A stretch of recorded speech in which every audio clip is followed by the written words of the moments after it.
우리는 지난주에 야곱이 자신보다 더 지독한 뛰는 놈 위에 나는 놈인 라반에게 호되게 당하는 모습을 살펴보았습니다.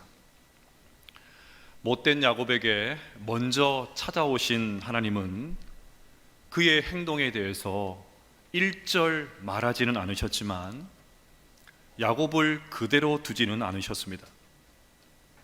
하나님이 찾아온 이상, 하나님을 만난 이상 이전과 똑같이 살게 둘 수는 없으셨습니다. 그래서 하나님은 야곱이 저지른 그 일을 똑같이 당하게 하셨습니다. 그 과정을 통해서 자신의 실체를 정확하게 대면해서 야곱이 달라지기를 원하셨던 것입니다. 감리교 창시자인 존 웨슬리가 이 시대 그리스도인들을 향해서 이렇게 말했습니다. 진정한 그리스도인이 아니라 거의 그리스도인으로 사는 것에 만족하고 있다. 우리 성도들은 영광스럽게도 그리스도인으로 불립니다. 그리스도인은 그리스도를 닮은 사람이라는 뜻입니다. 그러니 진정한 그리스도인은 예수님을 닮아도 너무 많이 닮은 사람, 예수님의 향기가 물씬 풍기는 사람, 그 사람이 바로 진정한 그리스도인입니다. 그것을 위해서 아기 예수께서 이 땅에 오셔서 우리를 구원해 주셨습니다. 그런데 우리는 진정한 그리스도인이 되어야 함에도 불구하고 거의 그리스도인으로 사는 것으로 만족합니다. 상황에 따라서 색깔을 얼마나 자주 바꾸는지요. 어떨 때는 그리스도인다운데 어떨 때는 차마 그리스도인이라고 말하기가 부끄러울 때가 있습니다. 이런 조짐을 가장 예민하게 또 가장 먼저 알아차린 것이 교회 밖의 사람들입니다. 그들은 예수님을 믿는 우리에게, 그리스도인이라고 불리는 우리에게 예수의 향기가 나지 않는다고 합니다. 예수의 모습이 보이지 않는다고 합니다. 너무나도 아픈 지적이죠. 어쩌다가 교회가, 성도들이 이 지경이 되었을까요? 하나님께서 일방적으로 찾아오신 은혜에만 머물러 있기 때문입니다. 은혜는 좋은데 훈련은 싫기 때문입니다.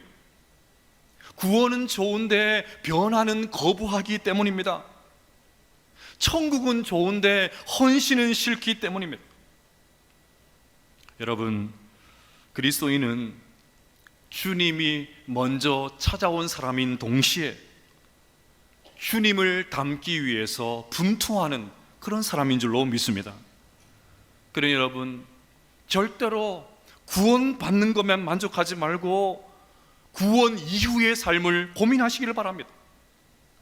기꺼이 나를 변화시키기 위해서 하나님의 손길에 내 자신을 송두리째 맡기시기를 바랍니다. 그래야 이 마지막 시대에 진정한 그리스도인으로 세워질 수 있는 우리 모두가 될 수 있기를 주의 이름으로 축복합니다. 야곱은 라헬을 얻기 위해서 7년을 며칠같이 여길 정도로 열심히 일했습니다. 하지만 외삼촌 라반의 속임수에 넘어가서 라헬이 아닌 레아와 먼저 결혼을 했죠. 야곱이 원래 사랑했던 여인은 라헬이었습니다. 그래서 야곱은 라헬을 아내로 삼고 또다시 7년을 일하게 되었습니다. 그러니까 교활한 외삼촌 라반의 그 끼워 팔기에 덜컥 걸려들어서 레아와 라헬 두 여자를 아내로 맞아들이게 된 것입니다. 이것이 끝이 아닙니다. 결혼까지는 아니지만 야곱은 레아의 여종이었던 실바 그리고 라헬의 여종이었던 빌하까지 첩으로 취하게 되었습니다. 나중에 살펴보겠지만 야곱은 이 여종들을 통해서도 자식을 낳습니다. 그러니 야곱은 4명의 여인과 한 집에 살게 된 것입니다. 여기 계신 귀여운 남자분들, 한 명도 아니고 4명의 여자와 살아야 하다니 벌써부터 가슴이 답답해지지 않습니까? 저는 설교를 준비하는 내내 답답했습니다. 아니나 다를까 여인들 사이에 한바탕 출산 전쟁이 벌어집니다. 레아와 라헬 두 자매는 결혼한 후에 출산 문제로 서로 극렬하게 대립을 합니다. 칼만 안 들었을 뿐이지 원수도 이런 원수가 없습니다. 경쟁적으로 자녀를 출산하면서 대결을 벌입니다. 아주 사생결단하고 아이를 낳습니다. 이유가 뭘까요? 하나님과 함께 걸으며라는 책에 그 이유가 잘 나와 있습니다. 유목민 사회에서 남자들이 생존을 위해 다른 족속의 유목민들과 격렬하게 싸우는 동안 여자들은 일부 다처제 가정 안에서 남편의 사랑을 독차지하고 자신들의 지위를 확보하고자 온갖 지혜와 힘을 동원하여 투쟁하였다. 가정 안에서 확고한 위치를 가져다 주는 것은 무엇보다 남편에게 아들을 많이 낳아주는 일이었다. 아들이 많아야 가정에 힘이 생기고 부가 축적될 게 아니겠는가. 그러니까 어떻게 해서든지 남편의 사랑을 받고 집안에서 우위를 선점하려고 자식을 낳으려고 했던 것입니다. 자, 그런데 자식을 낳는 것이 쉽지가 않지요. 원한다고 가져지지도 않습니다. 더 큰 문제는 누구는 낳고 누구는 낳지 못하는 것입니다. 그 일이 실제로 야곱의 가정에서 일어났습니다. 레아와 라헬 사이에 갈등을 짐작할 수 있는 구절이 창세기 29장 31절에 나옵니다. 여호와께서 레아가 사랑받지 못함을 보시고 그의 태를 여셨으나 라헬은 자녀가 없었더라. 레아는 자식을 낳았습니다. 그러니 결혼도 먼저 했고 또 언니이기도 하니까 더 주도권을 잡으려고 했겠지요. 그렇게 해서라도 남편 야곱의 사랑을 받지 못하는 그 서운함을 풀려고 했을 것입니다. 그런데 라헬이 또 그 꼴을 못 봅니다. 남편의 사랑을 독차지하고 있지만 자식이 없다는 이유로 밀려나는 것은 곧 죽어도 싫습니다. 그런데 막상 또 소리를 내려고 하니까 자식이 없으니까 말빨이 서지를 않습니다. 라헬은 아이가 없어서 아이를 낳지 못해서 레아를 시기하고, 레아는 남편의 사랑을 받지 못해서 라헬을 질투합니다. 이런 이유로 여인들의 피 튀기는 자식 낳기 전쟁이 벌어지게 된 것입니다. 자, 그런데 놀라운 사실이 있습니다. 하나님은 여인들이 경쟁하듯이 출산한 그 자녀들을 이스라엘의 12지파로 삼으셨습니다. 이스라엘 백성들의 근간으로 채용하셨다는 말입니다. 하나님께서 일하시는 방식이 상상을 초월합니다. 하나님의 지혜는 참으로 특별하다는 것을 새삼 느낄 수가 있습니다. 무엇보다 이 과정을 통해서 레아와 라헬 그리고 야곱은 점점 하나님을 의지하는 믿음의 사람으로 변화되기 시작합니다. 오늘은 바로 이 부분을 살펴보려고 합니다. 먼저 레아를 보겠습니다. 야곱이 사랑한 여인은 레아가 아니라 라헬이었지요. 그런데 신혼 첫날 밤 보내고 일어나 보니까 옆에 누워있던 여자가 레아였기 때문에 어쩔 수 없이 그녀와 먼저 결혼을 했습니다. 이런 황당한 일로 부부가 되었으니까 야곱이 레아를 사랑했을 리가 없지요. 야곱의 입장에서 보면 천연덕스럽게 자신을 속인 레아가 더 괘씸하게 느껴졌을 것입니다. 그러니까 라반의 끼어 팔기에 가장 큰 피해자는 야곱이 아니라 사실은 레아입니다. 여러분, 레아의 입장에서 생각해 보겠습니다. 레아도 야곱이 동생 라헬을 사랑하는 것을 모르지는 않았을 것입니다. 하지만 아버지에게 떠밀려서 정체를 숨기고 신혼방으로 들어가야만 했습니다. 자기를 사랑하지 않는 남자와 결혼해야 되는 레아의 심정이 어땠을까요? 요즘에 이런 식으로 결혼을 하려고 하면 딸들이 다 도망가지 않겠습니까? 그래도 고대 사회가 대부분 그랬듯이 아버지의 뜻을 따라서 말없이 순종했을 것입니다. 어쩌면 시간이 좀 흐르면 야곱이 마음의 문을 열고 자신을 용서해 줄 것을 기대했을지도 모르겠습니다. 하지만 그런 일은 일어나지 않았습니다. 레아에게는 깨소금이 진동하는, 그 깨소금 냄새가 진동하는 신혼 생활이 없었습니다. 얼굴만 봐도 그냥 까르르 까르르 연신 미소를 발산하는 그런 달콤한 신혼 생활이 없었습니다. 그렇지 않아도 냉담했던 야곱은 라헬을 아내로 맞아들이는 순간 더 노골적으로 레아를 멀리했습니다. 이처럼 레아는 남편 야곱의 사랑을 전혀 받지 못했습니다. 자, 이런 상황에서 레아의 유일한 희망은 자식이었습니다. 아들을 낳으면 남편이 나를 사랑해 주지는 않을까, 그렇게 생각을 했던 것입니다. 또 좋으신 하나님은 그런 레아를 위로해 주시기 위해서 레아의 태를 열어주셨습니다. 그래서 레아가 난 아들이 4명이었는데 아들을 낳고 했던 말을 보면 그녀의 마음에 있던 기대, 그것이 고스란히 담겨 있습니다. 첫째 아들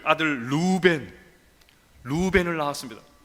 루벤의 뜻은 보라 아들이다 라는 뜻입니다. 얼마나 아들이 좋았던지 루벤 낳은 아들의 이름을 보라 아들이다 그렇게 지었어요. 그러고서 말을 합니다. 여호와께서 나의 괴로움을 돌보셨으니 이제는 내 남편이 나를 사랑하리로다. 둘째 아들 시몬, 들으시는 분이라는 뜻인데 둘째를 낳고 또 말을 합니다. 여호와께서 내게 내가 사랑받지 못함을 들으셨으므로 내게 이 아들도 주셨도다. 셋째 아들 레위는 연합이라는 뜻인데 셋째를 낳고 또 이렇게 말합니다.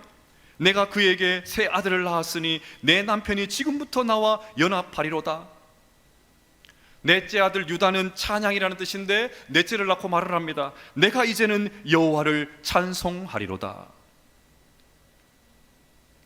남편의 사랑을 갈구하는 처절한 레아의 마음이 느껴지지 않습니까? 특히나 셋째 레위를 놓고 하는 말을 보십시오. 내가 셋째를 낳았으니까 남편이 이제는 나를 멀리하지 않을 것이다, 나와 연합할 것이다, 그렇게 말을 합니다.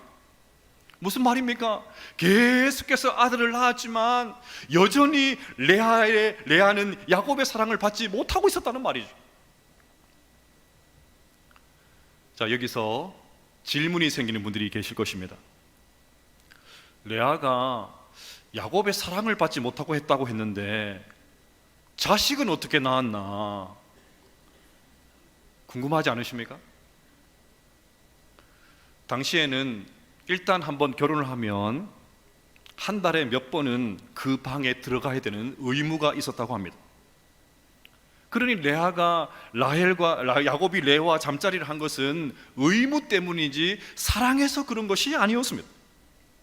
어쩌면 아마 더 억지로 마지 못해서 의무감에 그 방으로 기어 들어오는 야곱의 얼굴을 보면서 레아의 마음은 더 힘들었을 것입니다. 자, 그런데 여기서 중요한 것이 있습니다. 레아는 남편의 사랑을 받지 못하는 그 시간을 보내면서 하나님을 바라보기 시작을 했습니다. 남편의 사랑을 받지 못하다 보니까 그 시간을 보내면서 더 하나님을 가까이 하게 되었고 더 하나님을 붙들게 되었습니다. 아들을 낳으면서 하는 말을 보십시오. 여호와께서 나의 괴로움을 돌보셨으니 여호와께서 내가 사랑받지 못함을 들으셨으므로, 심지어 넷째를 낳고는 하나님을 찬양하고 있습니다. 남편의 사랑을 받든지 못하든지 상관없이 나는 하나님을 찬송하겠다는 것입니다. 레아는 억울하고 답답한 마음이 들 때마다 하나님 앞에 나와 부르짖었습니다. 자기 안에 있는 모든 아픔들을 하나님께 열어 보였습니다. 하나님께서 단단하게 굳어있는 저 야곱의 마음의 문을 열 수 있도록 아들을 주십시오. 간절하게 하나님을 붙들었습니다. 이렇게 하나님을 의지한 레아에게 하나님께서 어떻게 하십니까? 다시 29장 31절을 보시면 여호와께서 레아가 사랑받지 못함을 보시고 그의 태를 여셨으나, 하나님은 남편의 사랑을 받지 못하는 레아를 위로하기 위해서 스트레이트로 4명의 아들을 주셨던 것입니다. 다음으로 라헬을 보겠습니다. 레아는 남편의 사랑은 없었지만 4명의 아들이 있었습니다. 라헬은 정반대입니다. 남편의 사랑은 있지만 자식이 없습니다. 우리는 가진 것이 아무리 많아도 늘 없는 것 때문에 만족하지 못하고 불평할 때가 많지 않습니까? 라헬도 마찬가지였습니다. 남편의 사랑을 받고 있으면 뭘 합니까? 자식이 없으니까 언제 언니에게 주도권을 빼앗길지 모릅니다. 결국 남자도 나이가 들면 자식에게 마음이 가기 마련인데 남편의 마음이 돌아설까 봐 전전긍긍하고 있습니다. 그런데 언니 레아는 순풍순풍 아들을 얼마나 잘 낳는지요. 언니가 아기를 안고 젖을 물리는 모습을 볼 때마다 라헬의 마음은 찢어졌을 것입니다. 언니가 계속해서 아이를 낳을 때마다 레아헬의 괴로움은 증폭되었습니다. 결국 레아가 넷째 아들을 낳자 라헬은 견디지를 못하고 폭발합니다. 30장 1절 말씀 같이 한번 읽어보겠습니다. 시작. 라헬이 자기가 야곱에게서 아들을 낳지 못함을 보고 그의 언니를 시기하여 야곱에게 이르되 내게 자식을 낳게 하라. 그렇지 아니하면 내가 죽겠노라. 지금 라헬은 자식이 없는 것 때문에 죽을 것 같다고 합니다. 심지어 다른 성경에서는 이 부분을 죽어버리겠다고 번역을 했습니다. 물론 임신을 하지 못하는 이유가 남편 야곱에게 있지 않다는 것을 라헬도 알고 있었습니다. 그런데도 시기와 질투심이 발동을 하자 견디지를 못하고 남편에게 협박성 투정을 퍼부었던 것입니다. 여러분, 라헬은 곱고 아립답다고 했습니다. 그러니까 미모가 출중한 여인이었다는 것을 알 수가 있습니다.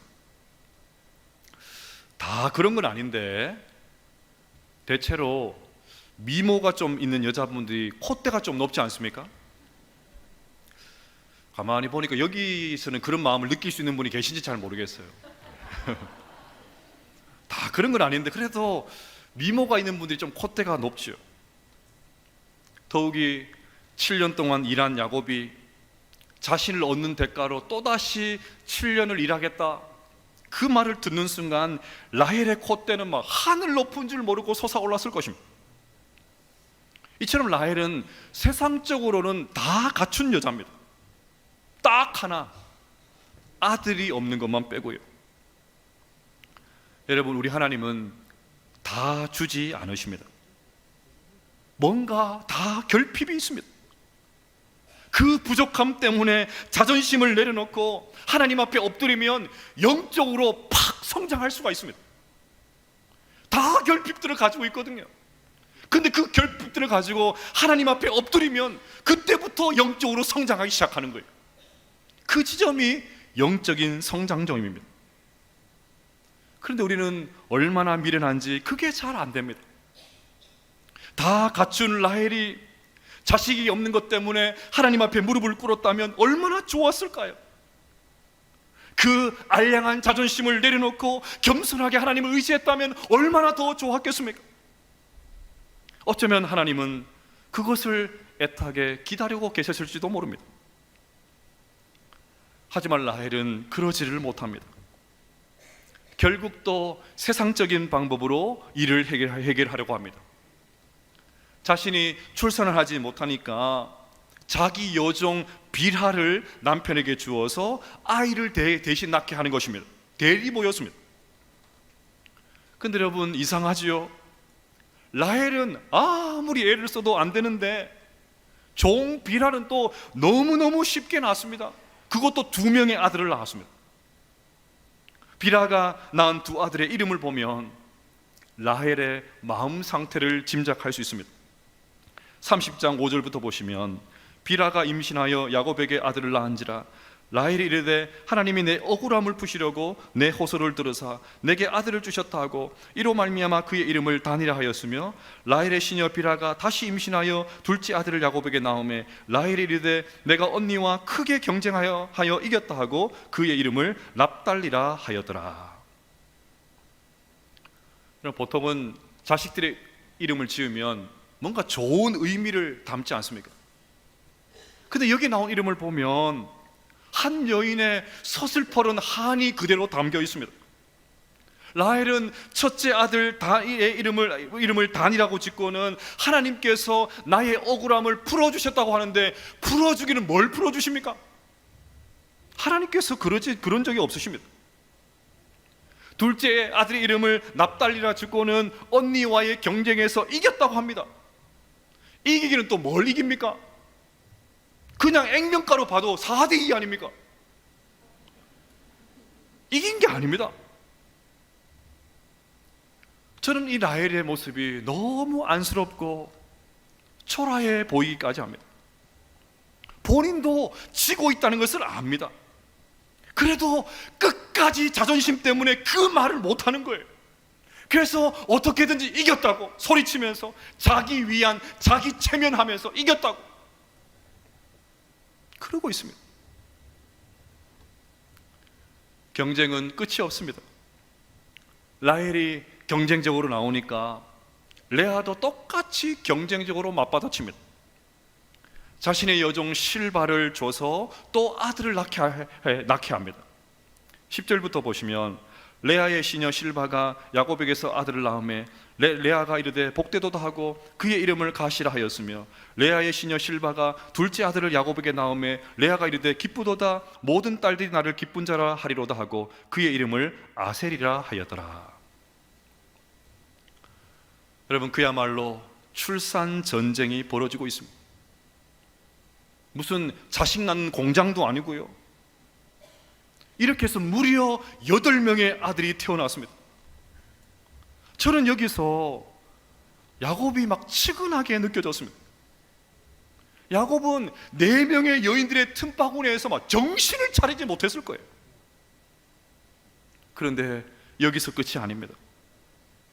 그 이후에 유명한 합환체 사건이 벌어집니다. 당시의 합환체는 남자에게는 정력제로, 여자에게는 불임치료제로 사용되었던 그런 식물이었습니다. 레아의 큰아들 루벤이 들에서 합환체를 따와서는 어머니 레아에게 줍니다. 여러분, 이것을 보면 아이들도 집안에서 자식 전쟁, 출산 전쟁이 벌어지고 있었다는 것을 알고 있었다는 것을 알 수 있습니다. 그래서 자기 엄마가 출산을 멈춘 것을 보자 엄마에게 합환체를 따서 줬던 것입니다. 그것을 본 라헬이 레아에게 한 가지 거래를 제안을 합니다.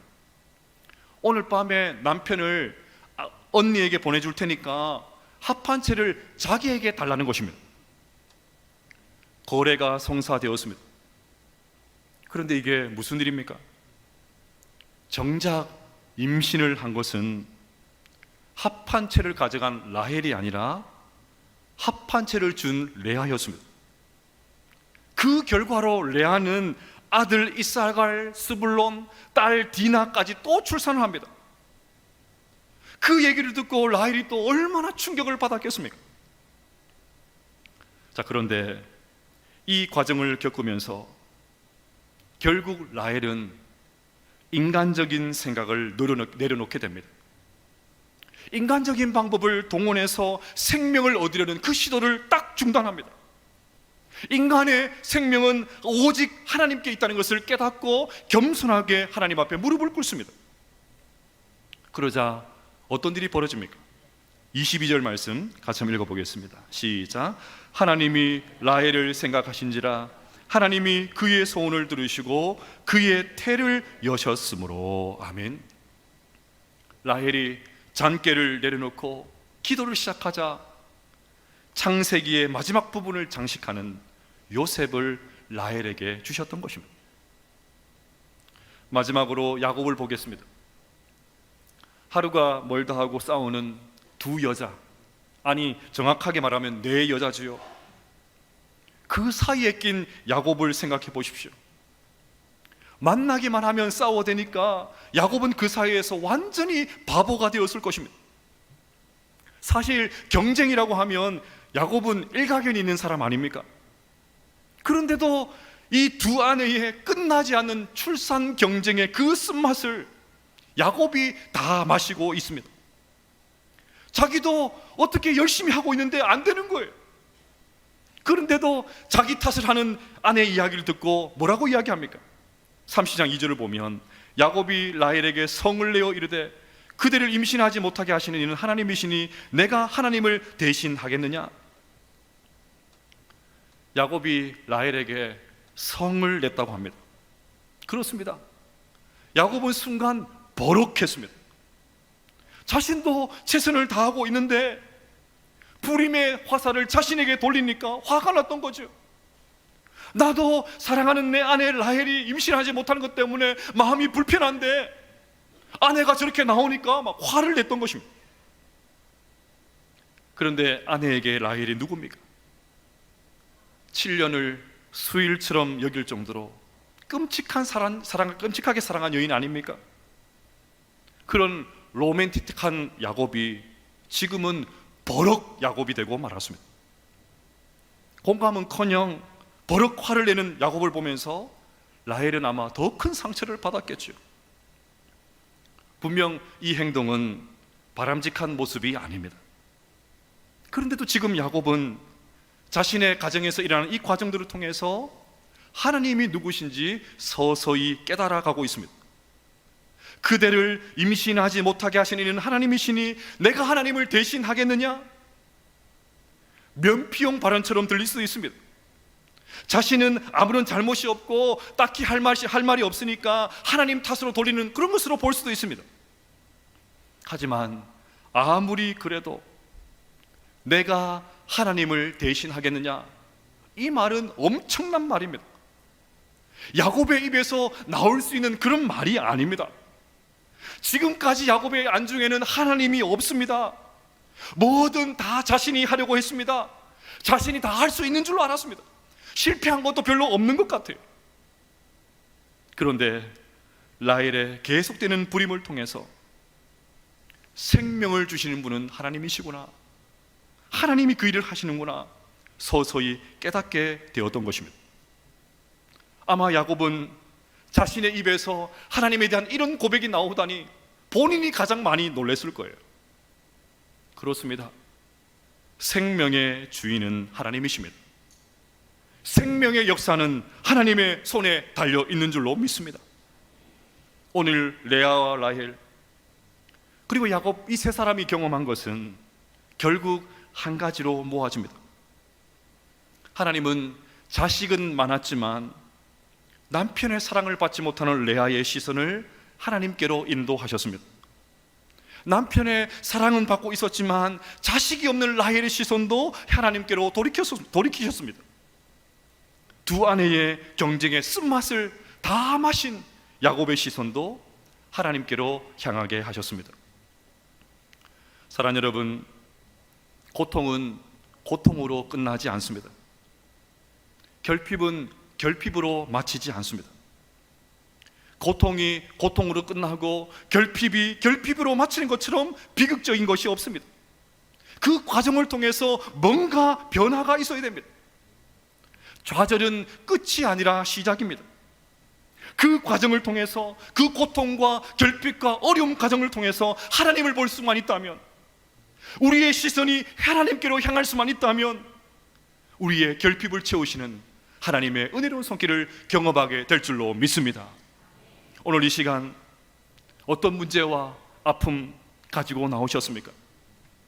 그 모든 것들을 주님께 다 맡길 수 있는 우리 모두가 될 수 있기를 주의 이름으로 축복합니다.